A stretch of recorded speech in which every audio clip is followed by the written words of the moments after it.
삼성 SDI가 지금 LFP 배터리 넥스트에라 에너지의 NCA로 LFP 배터리 수주 또 받은 거 아시죠? 1조 수주 받았거든요. 네. 6.3기가와트. 이것도 삼성 배터리 박스라 그래가지고 여기에 같은 동일 공간에 더 많은 셀을 압축해서 담아가지고 에너지 밀도를 37% 이상 올린 거죠.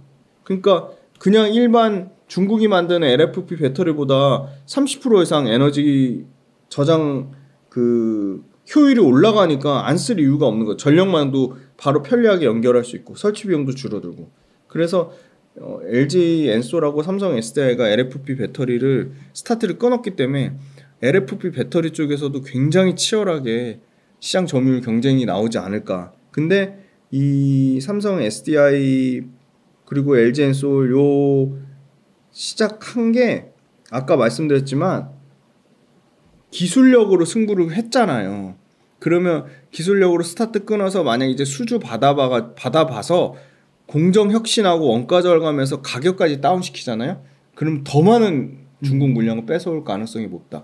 이거는 제가 봤을 때 아까 기술의 승리라고 할 정도로 가격을 싸게 해서 수주받은 게 아니거든요. LG엔솔 관련돼서는 추가 수주 가능성이 상당히 앞으로 매우 기대가 된다. 이제 시작한 거니까. 네. 그리고 LFP 관련돼서 중국 배터리에 유럽이 지금 상계 관세를 확정을 지었거든요. 네. 완성차마다 다르긴 한데 대략 19%에서 38%까지니까 그 관세 맞으면 그 관세 맞은 만큼 가격 경쟁력이 당연히 떨어집니다. 그러면 또 우리나라 국내 배터리 셀 3사가 해볼 만한 위치에 있다. 관세 때문이라도 지금 미국은 100%에서 200% 얘기 나오고 중국은 완성차마다 다르지만 최대 적용받는 거는 예를 들어 CATL이나 BYD는 38%까지는 아니더라도 20 몇 %거든요. 그럼 적은 건 아니죠. 기존에 봤던 거에 2배 넘게 세금이 늘어나는 거니까. 그럼 가격 경쟁력에서 불리할 수밖에 없다. 그리고 현지 캐파를 그 정도 사이즈 지어놓은 데가 지금 LG엔솔하고 SK온 정도밖에 없거든요. 그러면 LG 에너지 솔루션 외에도 좀 우리가 기대해볼 만한 그런 뭐 기업이라든지 호재가 좀 있을까요? 제일 큰 거는 포스코홀딩스죠. 포스코홀딩스가 엊그제 지금 이틀 전에 밸류데이 때 2조 규모의 자사주 매입하고 소각하겠다고 했거든요. 네. 2조 자사주 매입 소각 이거는 굉장히 적은 규모는 아니고요. 굉장히 큰 규모고요. 그러니까 2조 정도 규모 소각하면 당연히 주가에 반영될 수밖에 없고요. 포스코홀딩스 2차전지 소재 쪽을 얼마나 키우겠다고 했냐면요. 사실은 포스코홀딩스가 여러 가지 연간 발표한 게 있는데요. 2차전지 소재를 철강의 영업이익이랑 동일한 수준까지 맞추겠다고 했어요. 그래서 신소재, 요 신소재는 뭐냐면요. 이 도심항공 모빌리티 UAM이라고 하는 하나가 지금 선두권으로 나서려고 하는 도심항공 모빌리티에 들어가는 소재를 지금 10%. 그래서 이제 철강회사에서 2차전지랑 신소재 합산 영업이익을 철강에보다 더 이익을 확 키우려고 하고 있고요. 네. 2030년까지 현재 매출 포스코 그룹사 매출을 2배 이상 250조까지 키우겠다고 했어요. 그러니까 이 장기 플랜 나온 거는 굉장히 중요하다고 보고 있고요. 2030년까지 포스코 그룹의 영업이익을 지금 4조 정도 수준에서 16조까지 4배 이상 키우겠다고 했어요. 그러니까 엄청나게 2차전지 소재 회사로 탈바꿈하겠다는 거고요. 결국은 소재의 밸류체인이다. 소재 밸류체인 하면 완벽하게 포스코 홀딩스가 제일 최대 수혜를 받을 수밖에 없는 게 계속 비교해서 말씀드리지만 에코프로는 리튬을 직접 생산하는 업체가 아니고 리튬을 싸게 조달해서 그걸 가공하는 업체고요. 포스코는 직접 리튬을 생산하는 업체인데 이미 스타트가 시작이 됐습니다. 그래서 이 광석 리튬 같은 경우는 포스코 필바 리튬 솔루션 광양에서 생산되는 21,500톤의 리튬이 올해 하반기까지 풀 생산되고요. 올해 21,500톤. 그리고 내년은 기준으로 하면 이게 5만 톤까지 확대될 것으로 보여요. 그러니까 잘 보시면 돼요. 지금 가동률 자체는 40%밖에 안 된대요. 21,500톤. 포스코 필바라 리튬 솔루션 1공장이 지금 가동률 40%에 21,500톤이고 이게 내년 상반기에 흑자 전환 예상을 하고요. 그리고 아르헨티나 여모 리튬 그것도 2만 5천 톤 정도거든요. 그러니까 1공장 25,000톤, 2공장까지 하면 5만 톤인데 그거는 내년 상반기에 양산이 되거든요. 그러면 내년에 대략 기대되는 거는 리튬 하반기까지 보면 광석에서 하는 거 43,000톤, 그 염호에서 하는 거 25,000톤 하면 75,000톤이거든요. 75,000톤. 내년에는 염호에서 하는 리튬이 5만 톤으로 늘어나서 10만 톤. 광석 75,000톤. 그래서 계속 아마 연간으로 2만 5천 톤 단위씩 계속 늘어날 것 같아요. 그러면 그거 심플하거든요. 포스코에 그러면 어느 정도 이익에 반영이 되냐. 지금 아까 12배 정도 밸류라는 거는 리튬의 밸류가 뭐 전혀 반영이 안 돼 있는 거죠. 그러니까 반영이 될 수가 없는 거고요. 지금 그럼 내년에 풀캐파로 돌아간다고 하면 광석에서 43,000톤, 아르헨티나 염호에서 25,000톤 들어간다고 치면 68,000톤 들어간다고 치면 여기에 그냥 곱해 주시면 돼요. 아까 리튬 우리 가격 구한 게 지금 이 정도까지 빠졌잖아요. 그럼 톤당 68,000톤에 12,000불 곱하고 여기에 환율을 보수적으로 1,350원을 잡으면 1조 1,000억. 그러니까 리튬 박살난 가격 넣은 거예요. 그냥 12,000불 넣었어요. 근데 그럼 1조 1,000억 나오는 거예요, 지금. 근데 이게 마진이 광석 리튬 마진은 대략 15%에서 35% 나오고 아르헨티나 염호 리튬은 70% 나오거든요. 그냥 평균 딱 때리면 50% 잡아볼게요. 그러면 이제 만약에 내년에 생산이 광석 리튬이나 염호 리튬 풀캐파로 돌아간다 그러면 대략 5,500억의 영업이 꽂히는 구조입니다. 그러면 실제 매출 발생하는 건 1조 1,000억인데 5,500억이니까 내년에 5,500억, 내후년에는 아까 광석 리튬에서 나는 거랑 염호 리튬에 나는 거 캐파가 더 늘어나잖아요. 근데 내후년에 2조 6천억이 현금 창출하려고 자사주 소각한다고 하잖아요. 매입하고. 그러면 그 주주 환원 가치까지 반영되면 이익이 엄청나게 좋아지겠죠. 주식 수는 줄어들고. 네. 그래서 아마 본격적으로 내년부터 이 드디어 리튬의 영업이 가치가 반영되는 원년이 되지 않을까 그렇게 보고 있고, 다행히 이 자사주 소각 가치가 나왔다는 거는 그만큼 포스코홀딩스가 주주들 그 주주 환원에 신경을 쓰고 있다는 거고요. 근데 본질적으로 철강이 있는데 철강 좀 말씀드리면 철강이 회복되니까 지금 2분기 예상하는 게 영업이 6,500억대까지 예상하거든요. 그럼 포스코도 영업이 컨센 부합하는 정도 수준 나올 거다. 실적 안 깨질 거다. 왜냐면 투입 원가 상승분보다 판가 가격 올라가는 부분이 더 커서 스프레드 판매 가격이랑 원재료 가격 차이가 늘어난다는 거. 스프레드가 개선된다는 거예요. 톤당 만 원 이상 개선된다는 거고요. 그 다음에 그 중국 철강 스프레드도 계속 개선되고 있다고 합니다. 지금 상승세에 나오고 있답니다. 왜냐하면 중국 중앙정부에서 부동산 부양정책 발표하면서 중국 철강 쪽도 시장이 지금 분위기가 반등하는 부분이고요. 중국도 지금 작년, 재작년 3년 동안 공급을 엄청나게 늘려놔서 공급이 여기서 더 늘리기는 사실 어려운 상황이기 때문에 수요가 아까 뭐 중국 부동산 부양정책 얘기하고 수요 뭐 또 이구환신 정책이라고 옛것 버리고 새 거 사자 그 정책이 있거든요. 네. 그러면 철강 수요가 좋아지는데 그 철강 수요가 막 엄청 드라마틱하게 좋아지지는 않더라도 공급이 그렇게 늘어나지 않으면 철강 가격이 또 여기서는 더 이상 빠지기는 좀 어렵다고 보고 있어서 본업도 회복이 되고 있다. 그래서 저는 2차전지 주가 신통치 않지만 대형주 단에서 삼성 SDI도 있고 LG 엔솔도 있고 SK 이노베이션도 있고 포스코홀딩스도 있는데 그럼에도 불구하고 가장 포스코홀딩스가 제일 앞으로도 제일 기대감이나 그런 건 제일 높다. 네. 제일 좋게 볼 수밖에 없는 상황이다.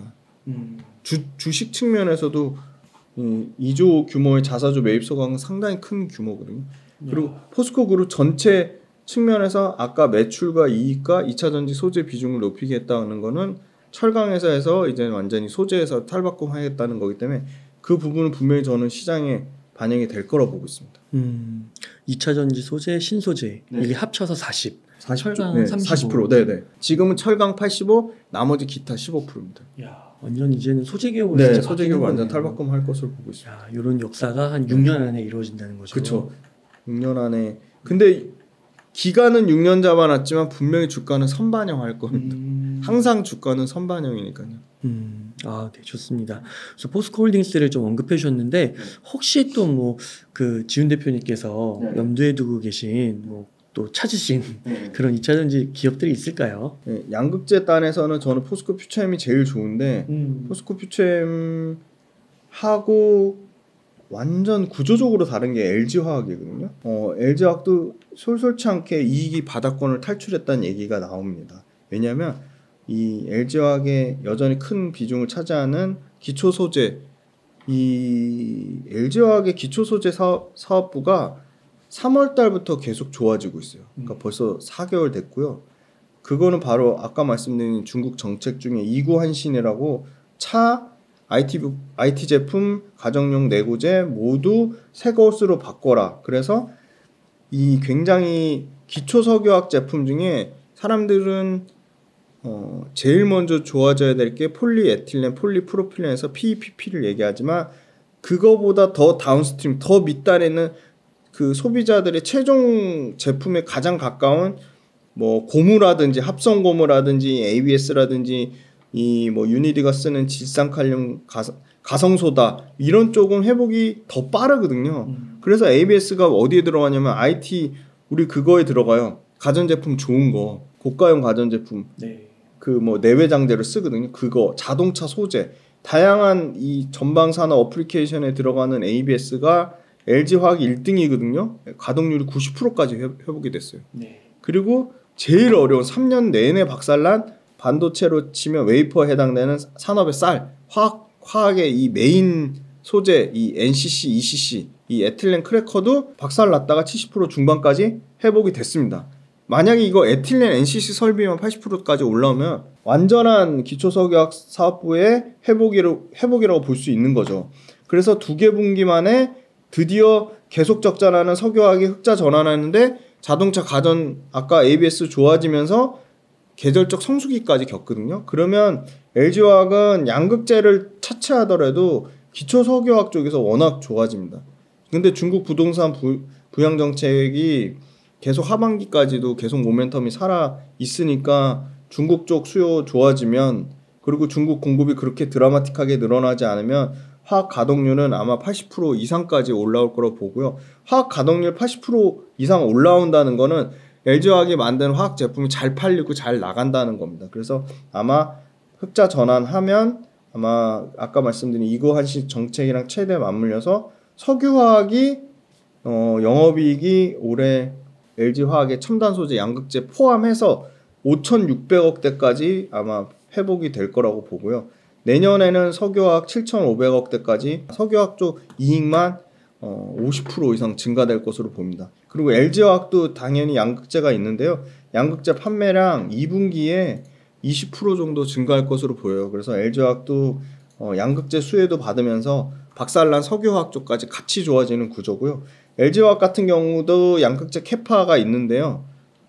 양극재 캐파, 포스코 퓨처엠, 에코프로비엠 모두 연도가 요거 캐파 중요하니까 요거 캐파 한번 말씀드릴게요. LG화학이 올해 기준 14만 톤 양산 캐파고요. 내년에 20만 톤, 내후년에 28만 톤, 2028년에 47만 톤 캐파였고요. 에코프로비엠이 2027년에 71만 톤 하겠다고 했는데 에코프로비엠 2027년에 현실적으로 이 71만 톤 어려울 것 같고 예상되는 건 56만 톤이에요. 그리고 포스코 퓨처엠이 있는데요. 포스코 퓨처엠 역시 2027년에 71만 톤 하겠다고 했는데요. 그거 어려울 것 같고 2030년 71만 톤으로 늘어났습니다. 그 캐파가 제일 중요한 거니까 그 캐파 관련돼서 매출 계산해 보실 수 있으니까 꼭 보시고요. 그래서 저는 양극재 단에서는 LG화학이 조금 예상 밖의 이 기초석유화학 쪽에서 엄청나게 선방을 하면서 주가도 뭐 박살나서 아까 PER 10배 정도 수준이니까 네. 그러니까 LG화학은 2차전지 모멘텀도 받으면서 기초석유화학 모멘텀도 같이 받지 않을까. 그래서 눈여겨볼 필요가 있을 것 같고요. 그 다음 두 번째로 봐야 될 거는 충전이 계속 이슈가 되면 대주전자는 저는 주가 지금 순식간에 16만 원대까지 올랐다가 지금 12만 원 중후반까지 빠졌거든요. 근데 충전 관련돼서 실리콘 응급제는 계속 지금 완성차도 늘어나고 들어가는 배터리 셀 업체도 계속 늘어나기 때문에 계속 좋아질 수밖에 없는 구조고요. 실리콘 응급제도 매출과 이익이 그냥 50%씩 연간 성장하는 구조입니다. 그래서 어떻게 보면 양극재 업체보다도 밸류에이션 비싸다 얘기 나왔는데 PER 50배 밑으로까지 내년 실적 기준으로 떨어지면서 싸지고 있고요. 그래서 저는 양극재 단에서는 LG와 그리고 다른 기타 소재 단에서는 뭐 압도적으로 대주전자재료가 제일 좋아 보이고 전구체 궁금해하실 것 같아요. 에코프로 머티리얼즈 압도적인 1등이거든요. 에코프로 머티리얼즈가 전 주가는 비싼 것 같아요. 근데 전구체 자체의 투자 모멘텀은 좋은 것 같아요. 그러니까 에코프로 머티리얼즈가 여기서 20-30% 더 빠진다. 저는 그러면 굉장히 매력적일 것 같아요. 그러니까 왜냐하면 당장 내년 1월부터 핵심 광물 FEOC 해외 우려기업 집단 배제 조항이 적용되고요. 그러면 비중국 전구체가 없어요. 네. 비중국 빼면 에코프로 머티가 압도적인 1등이고요. 재미난 게 에코프로 머티가 뭐라고 했냐면 내년도에 에코프로 BM에 대한 의존도를 급격하게 줄이고 외부 판매 비중을 늘리겠다고 했거든요. 네. 너무 잘하는 것 같아요. 왜냐면 이미 3월 달에 북미 완성차한테 다이렉트로 전구체 공급이 시작됐고요. 그 다음에 에코프로 BM의 물량이 줄어들면 에코프로 머티리얼즈의 물량이 줄어들잖아요. 그래서 실적이 1분기에 40% 이상 박살났거든요. 네. 근데 완성차로도 직접 하고 아마 포스코 퓨처엠 외에 뭐 LG화학이라든지 아니면 코스모 신소재라든지 LNF에 직접 이 전구체를 납품을 하면요. 에코프로 머티리얼즈 입장에서는 에코프로 BM의 의존도를 줄이면 이 회사가 구조적으로 성장할 수밖에 없고요. 그 다음에 북미에서 현대차랑 스텔란티스 신공장 가동되면 내년이기 때문에 올해 하반기부터는 분명히 이 전구체 재고를 미리 축적을 해놔야 됩니다. 그리고 에코프로 머티리얼즈 같은 경우는 생산 캐파 2027년까지 양극재는 생산 캐파 계속 줄이는데 얘네는 전구체 21만 톤 오히려 지금 증설 계획이 있어요. 네. 물량을 다 못 쳐내가지고. 그래서 아마 중국 외 하이니켈 전구체 시장 점유율 대략 20% 정도인데 밸류에이션은 비싸지만 내년에 매출과 이익이 모두 100% 이상 폭증하기 때문에 에코프로 머티리얼즈는 주가 빠질 때까지 좀 기다렸다가 전구체 1등이니까 관심을 가져볼 만하다고 보고 있습니다. 그 대표님께서 반도체와 2차 전지 그리고 중국의 상황 등 전 세계 그 상황을 잘 짚어주셨는데요. 혹시 이 반도체 섹터, 2차 전지 섹터 외에도 좀 주목하고 있으신 섹터가 있는지 궁금합니다. 맞아요. 수출 데이터가 엄청 중요할 것 같아서 네. 수출 데이터 말씀드리면 수출 데이터 중에 좋은 수출 데이터가 또 화장품하고 음식료 수출 데이터가 계속 좀 좋아질 것으로 예상이 되는 게요. 농수산식품, 화장품, 패션, 의류, 의약품, 그 다음에 생활유아용품 데이터인데 화장품 쪽에서 역대 최대치는 4월, 5월에 찍었고 6월 달에도 전년 대비로는 계속 증가 추세에 있고요. 그 다음에 이제 농수산식품 쪽에 10억 달러를 4월 달에 피크 찍고 줄긴 했는데 그래도 전년 대비로는 계속 증가 추세에 있어요. 네. 네. 그러니까 수출 데이터가 분기별 QOQ, YY 전년 대비, MOM 전 월 대비 이 추세가 계속 살아있는 종목들은 쉽게 꺾이진 않을 것 같고요. 그래서 음식료가 해외에 그 굉장히 지역을 다변화하고 있다는 게 상당히 좀 눈여겨볼 포인트고 해외 시장에서 점유율 자체가 아직 크지 않다는 겁니다. 그러니까 그만큼 뭐 어떻게 보면 시작 단계라고 얘기하는 게 좀 더 이미 캐파가 다 차가지고 포화 상태는 전혀 아닌 것 같고요. 네. 사실은 음식료가 잘 될 수밖에 없는 게 여러 가지 모멘텀을 갖고 있는데요. 첫 번째가 지역별 다변화고 두 번째가 K컬처랑 지금 결합이 돼서요. 비주류에서 주류로 들어가고 있습니다. 네. 뭐 예를 들어 드라마에서 나오는 음식들을 이제 한 번씩 그냥 테스트 삼아 호기심에 먹었다면요. 지금은 이제 80% 이상이 K컬처를 통해서 음식을 접하며 그거를 반복 구매하고 그냥 주류 음식 중에 하나로 하는 그런 그 데이터가 20% 이상 넘게 계속 증가되고 있다고 합니다. 식습관으로 자리 잡는 게 그렇게 자리 잡았다는 얘기가 있고요. 그리고 또 너무 재미난 게 마트 여러 가지 마트가 있는데요. 트레이더 조라는 마트가 있거든요. 미국에 있는 그 대형 마트 중에 하나인데 트레이더 조의 핵심 소비층은 20-30대 백인 젊은 미국인인데 20-30대 백인들은 당연히 SNS도 활발하게 하기 때문에 SNS에 한국 음식 먹은 거를 알아서 홍보대사를 자청해서 김도 홍보하고 김밥도 홍보하고 핫도그도 홍보하고 만두도 홍보하고 그래가지고 이 자체 홍보대사 역할하는 백인 젊은 층의 폭발적인 인기를 끌고 있고요. 그래서 그걸 바탕으로 트레이더 조의 풀무원이 만든 두부, 그다음에 뭐 사조대림하고 우양이 만든 냉동김밥이 그렇게 인기가 있다고 하고요. 네. 대상의 김치까지 인기가 있다고 하고요. 그다음에 이 유통사들이 과거에 비주류였던 한국 식품의 포트폴리오 비중을 기존에 라면만 있었다면 만두, 김, 고추장, 김밥, 뭐 핫도그까지 보편 식품으로 엄청나게 확대를 하고 있다고 합니다. 그리고 네, 코스트코 같은 경우가 의외로 미국 현지인보다는 아시안 가족이 주 소비층이기 때문에 코스트코 지금 매대는 지금 굉장히 지금 꽉 잡고 있는 상황으로 굉장히 확산이 되고 있고, 그 다음에 음식료의 큰 또 그 장점이 굉장히 한번 실적이 잡히면 안정적으로 실적이 굉장히 꾸준히 안정적으로 잡힌다는 거거든요. 그 굉장히 그런 큰 장점이 있었는데 실적을 또 안정적으로 하는 이유 중에 하나가 작년에 극심한 기후변화 때문에 원재료라고 할 수 있는 옥수수, 소맥, 대두, 원당 이런 게 원재료 가격이 폭등했거든요. 근데 그게 다 다운됐어요. 지금 옥수수는 마이너스 15%, 소맥은 마이너스 14%, 대두는 마이너스 12% 하락하면서 음식료의 원가 구조가 원재료 가격이 하향 안정화되면서 좋아지고 있어요. 그리고 뭐 예를 들어 정부에서 야 너네 이거 가격 올려 해가지고 롯데웰푸드 같은 경우는 롯데웰푸드가 하는 17종의 가나 초콜릿 포함해서 가격을 올렸는데 가격 올리면 판매량이 줄어야 되는데 줄지 않고 있어요.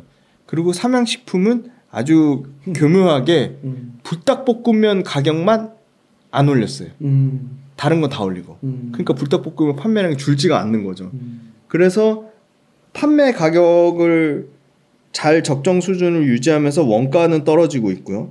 그 다음에 해외 고객이 다변화되는데 K컬처랑 결합돼서 구조적으로 지금 성장을 하고 있고요. 여러 가지 아시아마트를 포함해서 미국의 대형 코스트코나 아까 말씀드린 트레이더 조 같은 이런 다양한 미국 대형 유통마트에 이제 막 매대에 깔려서 막 주류 음식으로 자리를 잡고 있고요. 그 다음에 수출 가격이 비싸요. 20% 정도 더 비싸요. 예를 들어 라면을 예를 들면 미국에서 판매가가 훨씬 비싼 거죠. 라면 수출 단가 비교해 보시면요. 한국무역통계진흥원 자료인데요. 미국이 압도적으로 비싸요. 5.1불이에요. 킬로그램당. 영국이 4.9, 독일이 4.6, 중국은 3.4. 낮은 편에 속해요. 근데 중국 포지션이 엄청 컸는데 지금 미국, 영국, 독일, 네덜란드 다 중국보다 비싼데 포지션이 커진 거예요. 네. 그러니까 그렇죠. ASP 평균 판매 단가가 비싸지니까 가격이 비싸지면 주가도 오르고 마진도 얘네도 많이 먹으니까 많이 남겨 먹는 거죠. 요거는 한국무역통계진흥원 삼양식품 데이터인데요. 키움증권 따르면 첫 달 해외 진출 첫 달, 둘째 달, 셋째 달 데이터가 다 좋아져요 지금. 와. 첫째 달 반짝했다가 둘째 달, 셋째 달 꺾이는 게 일시적인데 데이터 보니까 행복해요. 그죠? 첫째 달 데이터 계속 올라가죠. 둘째 달 요거 분홍색 데이터 계속 올라가죠. 네. 셋째 달 데이터가 계속 올라가요. 그러니까 구조적으로 그냥 전체 데이터가 다 좋아지는 겁니다. 그래가지고 라면이 삼양식품은 이 HS 코드 1902.30.1010 요 데이터를 넣으면 역대급으로 갱신하고 있는데 4월 달에 이미 1억 불 돌파하면서 4월, 5월, 6월 계속 1억 달 돌파했어요. 근데 6월 달에 살짝 꺾였거든요. 같은 1억 불이긴 한데 예를 들어 한국 돈으로 환산하면 1475억에서 1430억까지 한 40억 빠졌는데 네. 근데 그런 와중에 미국은 계속 역대 최고치를 갱신했어요. 근데 미국에서 제일 비싸게 팔거든요. 아까 보셨죠? 5.1불. 네. 여기 미국 데이터. 그 삼양식품이 농심을 넘었다고 그러더라고요. 이미 넘었습니다. 와, 네. 이런 일이 벌어지네요. 네. 맞아요. 시총으로도 지금 넘었어요. 지금 5월달, 6월달 데이터 미국에서 역대급 찍으면서 6월달 일평균 수출이 77% 늘었고 4월, 5월, 6월 토탈 실적이 34% 늘었는데 재미난 건 중국이 회복이 됐어요. 중국이 6월달 42% 증가했고요. 네. 4월부터 6월 합산은 86% 증가했어요. 그러니까 발빠르게 삼양이 6월 5일날 공시를 했는데요. 야, 우리 생산 라인 1개 더 늘려서 기존 5개에서 6개 할 거고 투자금 1,600억대에서 1,800억대를 200억 늘릴 거야.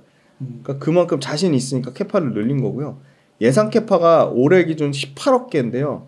18억 개 기준으로 하면 1%가 안 되는데 26년도에 25억 개로 캐파를 37% 늘린다고 했거든요. 근데 재미난 게 예전에 캐파를 얘네가 1공장 캐파만 50% 늘렸을 때 분기 매출이 96%씩 늘어났거든요. 근데 지금 2026년까지 캐파 지금 37% 늘린다고 하잖아요.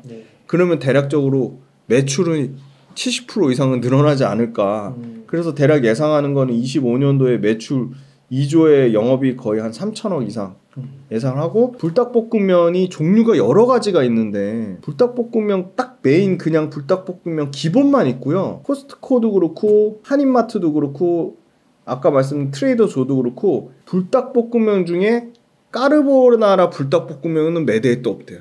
아직 매대에 그것도 자리도 안 잡은 거예요. 그래서 불닭볶음면의 코스트코 침투율이 50%가 안 된대요. 그러니까 아직도 20-30% 상승할 여력이 있는 거고, 대상의 김치 같은 경우는 동부만 계속 공략을 했대요. 그러니까 동부에서 이제 서부로 넘어간대요. 미국 내에서도. 그리고 메인스트림 입점률이 분기별로 20%씩 늘어나니까 미국에서 비싼 라면 파니까 삼양식품이랑 농심이랑 영업이익률이 농심은 5% 막 6% 이런데 삼양식품 영업이익률 17% 18% 나오는 거거든요. 음식료 쪽에 뭐 거의 압도적이. 그래서 삼양식품이 라면이 지금 최근에 그 엄청난 이 중동 인구를 잡으려고 할랄 인증 받았어요. 그래서 이제 중동 진출하고, 또 인구 엄청나게 많은 나라, 이거 엊그제 기사인데 인도네시아거든요. 2억 4천? 아마 4, 5위권인데 인도네시아 현지에서 최고의 인스턴트 라면이라고 맛, 가격, 영양성분, 조리평가 모두 1등 받았대요. 인도네시아 최고의 라면은. 네. 그래서 아마 인도네시아의 영문 이 이름 브랜드명까지 변경해서 당장 인도네시아만 올해 라면 1,000억 넘게 팔려고 지금 목표 잡았대요. 그 물량을 다 못 쳐내서 지금 26년도에 또 공장을 더 증설을 해야 된대요. 국내 거 말고 해외 것만 해도. 근데 보니까 삼양식품 것만 말씀드렸는데 또 되게 다양하게 지금 돼 있거든요. 제로 시리즈 아시죠? 제로 칼로리? 네, 제로 칼로리. 제로 칼로리가 이제 21년 2월 달에 제로 음료가 스타트를 끊었어요. 그래서 22년 9월 달에 제로 소주가 나왔고요. 22년 5월 달에 제로 과자가 나왔어요. 24년 4월 달에 제로 빙가가 나왔는데 전 음식료 카테고리로 제로 트렌드가 확산이 된 거예요. 그 대표적인 게 롯데칠성의 제로 탄산 시리즈가 초대박이 났고요. 그걸 따라해서 이제 빙가로 가져온 게 롯데 웰푸드거든요. 유로모니터라고 리서치 기관에 따르면 한국의 제로 탄산 음료 침투는 이미 30%를 넘었고요. 제로 트렌드는 비만과 연관성이 없대요. 유럽하고 북미가 엄청나게 비만이잖아요. 비만 치료도 잘 팔리잖아요. 엄청나게 비만 치료제가 막 몇십 조씩 팔리잖아요. 맞아요. 그래서 OECD 평균 비만율이 26%가 넘는 북유럽은 제로 탄산 비중이 이미 60%대요. 우리나라는 아직 5%밖에 안 된 거고요. 근데 이 롯데 웰푸드가요. 롯데 웰푸드 해외 시장 중에 가장 매출 1등 찍는 데는 카자흐스탄이 1등인데 카자흐스탄이 매출이 막 3,500억씩 찍혀요. 연간 매출이. 거기는 일단 그냥 기본적으로 3,000원 이상 매출 찍히는 거고, 우리나라 이 식품 쪽에 가장 빠르게 인도 진출 성공한 데가 롯데 웰푸드거든요.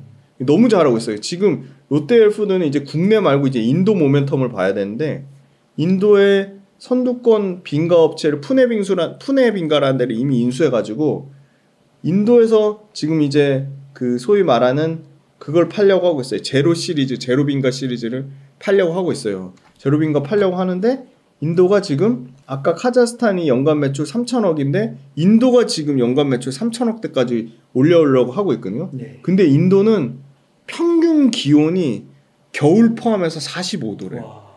그러니까 아이스크림이 안 팔릴 수가 없는 거예요. 근데 심지어 인도에서 1등하는 아이스크림 업체에 인수했죠. 근데 이제 하나 나간 거예요. 돼지바 하나 나간 거예요. 그러니까 그 여러 가지 심지어 롯데가 그것도 합병했잖아요. 그 저기 혜태 그 빙가 합병했거든요. 그래서 거기랑 합병해서 실제 국내에서 당연히 빈가 쪽에 1등이고 인도 진출해가지고 인도 1등 빈가 회사랑 합병해서 이제 막 인도에서 막 하려고 하는데 그 제로 시리즈가 폭풍 인기 끌면서 제로까지 지금 한 거고요. 그리고 초코파이를 롯데 초코파이 맛은 오리온 초코파이가 훨씬 맛있는데 인도는 지금 롯데 초코파이가 꽉 잡고 있어요. 오리온이 안 들어간 건지 실패한 건지 모르겠는데 인도 초코파이가 지금 폭풍 성장해가지고 공장 증설해서 8월 달에 지금 그 공장 추가적으로 증설까지 하면 아이스크림이 잘 팔리고 초코파이 잘 팔리고 그리고 인도 초코파이 뒤이어서 이제 새로운 또 그 과자 신제품이 또 나오네. 파이류 같은 거. 그래서 지금 아까 삼양식품은 미국하고 뭐 동남아시아 잘하는 거고 이 롯데웰푸드는 또 인도라는 새로운 시장을 개척해서 지금 엄청나게 잘하고 있고 예. 대상도 지금 미국을 뚫어서 아까 서부에만 팔았다면 김치를 동부에 팔고 대상이요 내년에 상반기에 폴란드에 김치 공장을 만든대. 그래서 대상이 지금 김치로 내년 유럽을 지금 공략하려고 하고 있습니다. 와. 네, 그래서 굉장히 다양한 나라. 아니 무슨 식품주가 기술주 같아요. 네, 기술주처럼 저변 확대가 엄청나게 되고 있고. 주가도 뭐 장난 아니고요. 그리고 막 매출과 이익이 막 40%씩 성장합니다. 어마어마. 삼양식품 네이버로 들어가서 보시면 올해 100% 성장해요. 이익이. 야 오늘 7% 급등 나왔네요.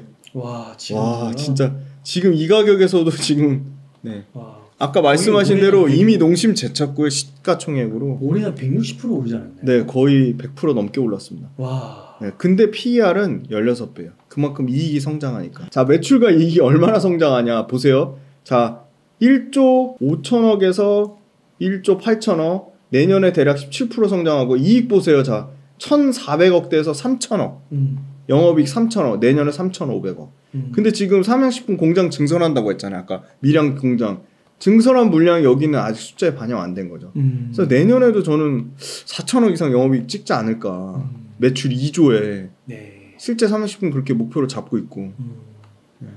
그럼 삼양식품만 좋냐 다른 회사들도 좋아집니다. 큰 회사들 볼게요. 아까 뭐 대상 볼까요? 대상 대상 보시면 와 대상도 1200억대 영업이익에서 올해 1800억으로 늘어나고 내년에 2000억 갑니다.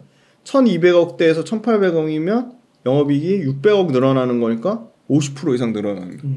대상도 50% 늘어나고요. 그다음에 아까 롯데웰푸드 볼까요? 롯데웰푸드. 인도에서 지금 폭풍 성장하고 있는 롯데웰푸드 보시면 롯데웰푸드도 작년에 1700억대 영업이익에서 2400억, 내년에 2600억, 내년에 2700억. 네. 영업이익이 30%씩 늘어납니다. 그러니까 PER이 주가 많이 올랐거든요. 롯데웰푸드 최근에 엄청 올랐거든요. 근데 PER 10배 이렇게밖에 안 되는 게 롯데웰푸드 10배, 삼양식품 100 몇 프로 올랐잖아요. 아까 얘기하셨는데 170% 올랐잖아요.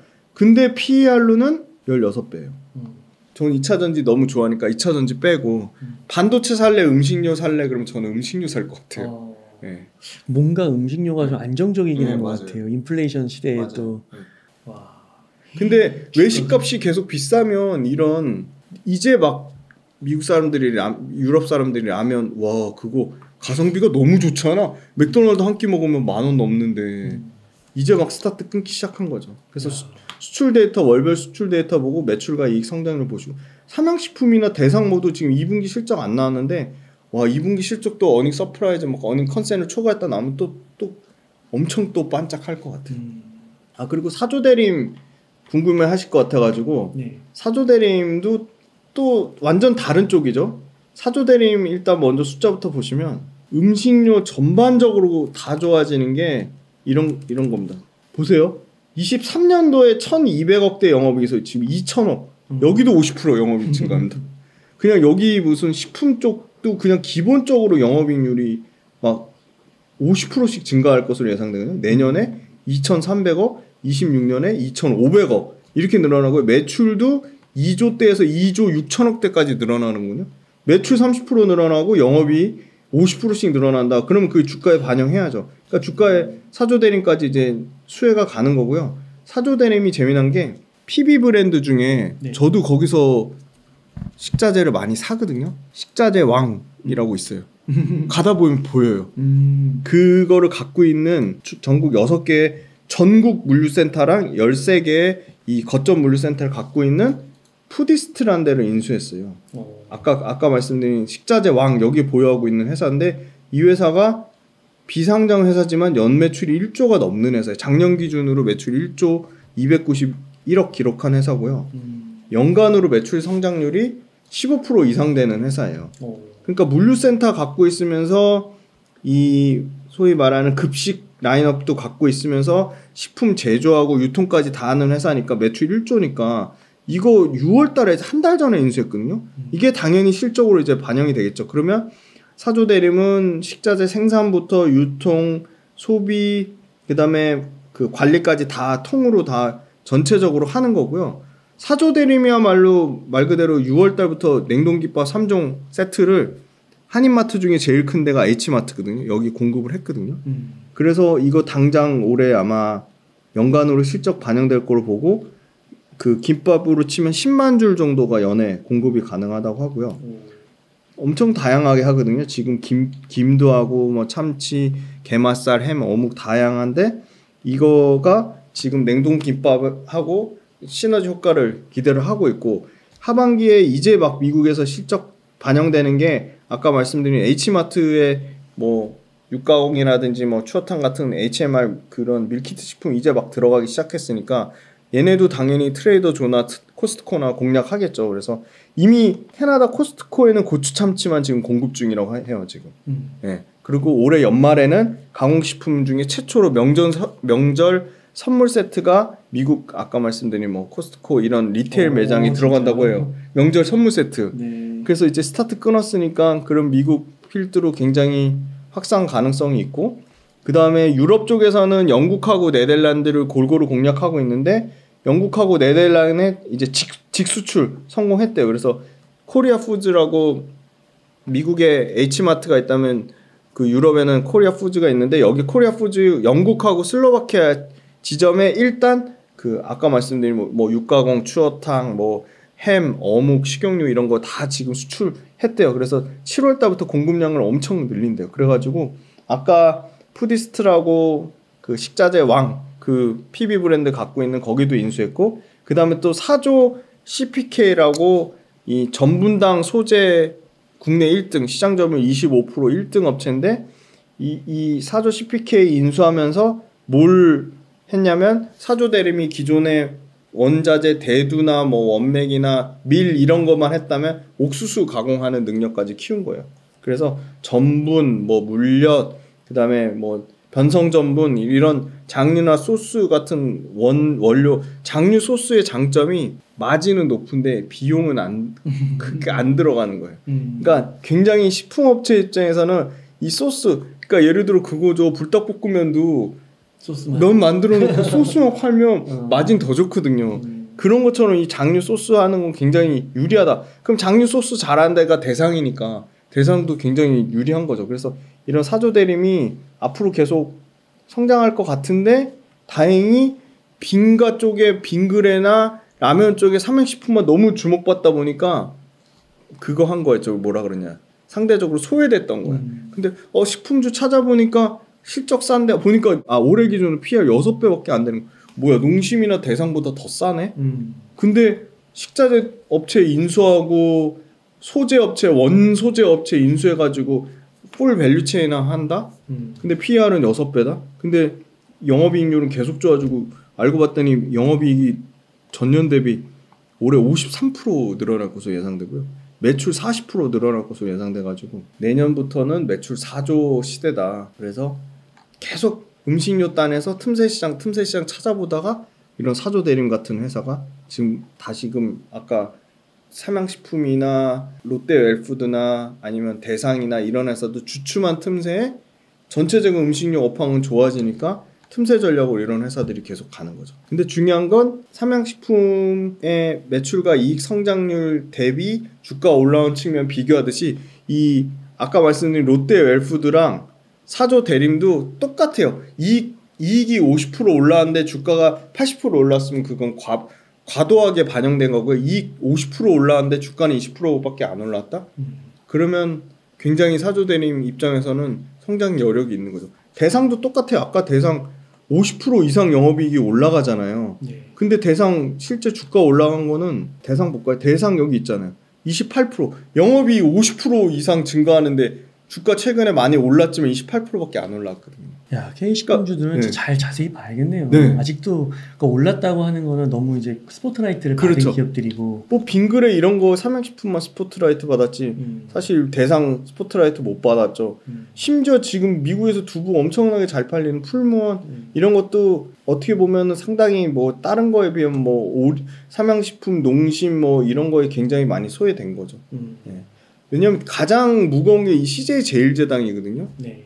5조짜리인데 이 회사도 최근에 주가 올라오면서 16%까지 올라왔어요.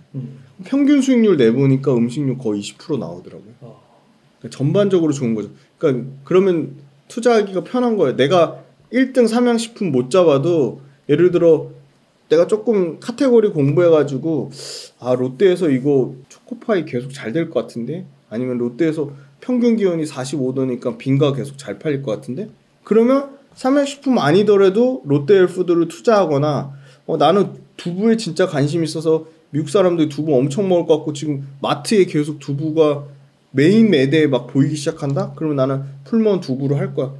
그러면 그렇게 선택해도 이 170%는 못 먹더라도 40% 이상 수익 낼 수 있는 거죠.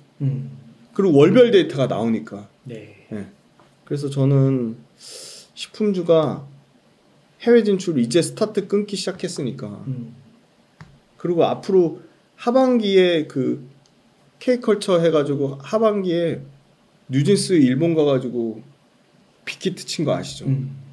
그것처럼 해외 공연 더 많아지고 더 활발해지면 이 K푸드가 같이 시너지 효과를 안 낼 수가 없다. 거기다 또 만약에 광고 모델로 그렇죠. 그런 쓰면 네, 쓰면은 2015년 하고 2007년 네, 음식료가 과거에 주가가 폭풍 성장했을 때가 있었어요. 네.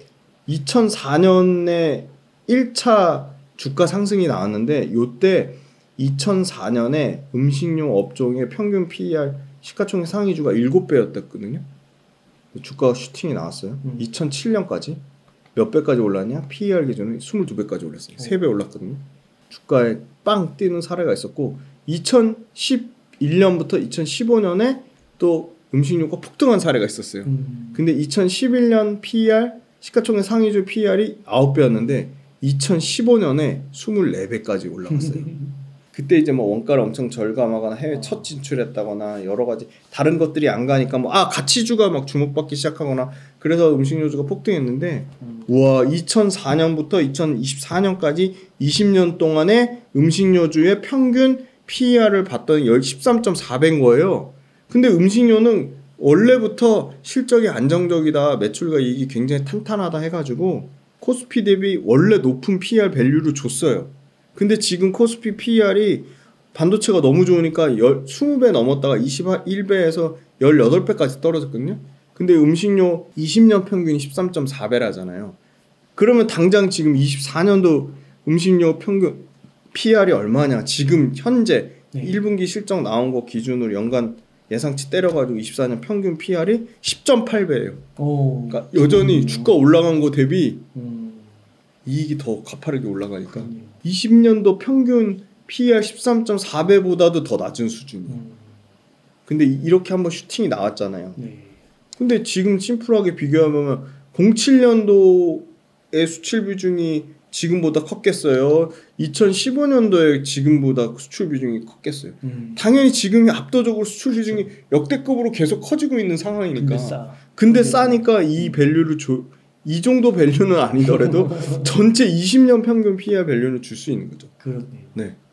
아직 올라갈 여력이 있네요. 그렇죠. 어떻게 보면 반도체보다 밸류에이션 부담이 없는 거죠. 그리고 식품주는 기관 투자자도 좋아하고 그래서 비싼데도 삽니다 계속. 와, 지현 대표님 오늘도 정말 감사합니다. 이 대상은 보니까 배당도 3% 주네요. 맞아요. 배당 3% 넘습니다. 네.